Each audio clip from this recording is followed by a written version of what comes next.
నేను ఎంత ఎక్కువ పనులు చేసినా అవి తక్కువే అవుతాయి. అంత అభిమానం చూపించారు.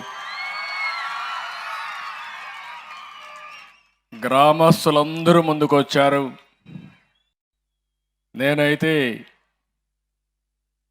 ఒకప్పుడు మీరు చూసుంటారు, ముఖ్యమంత్రి వస్తున్నా అంటే పరదాలు కట్టేవాళ్ళు.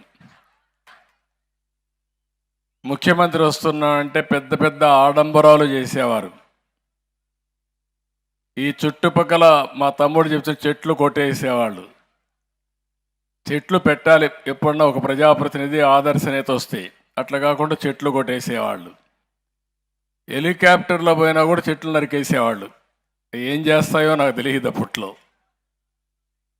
ఇంకో పక్కన ఎక్కడెక్కడి నుంచో మనుషులు తోలుకొచ్చి బలవంతంగా కూర్చొని పెట్టేవాళ్ళు. పారిపోతా ఉంటే కందకాలు దివేవాళ్ళు చుట్టూరు పారిపోకుండా.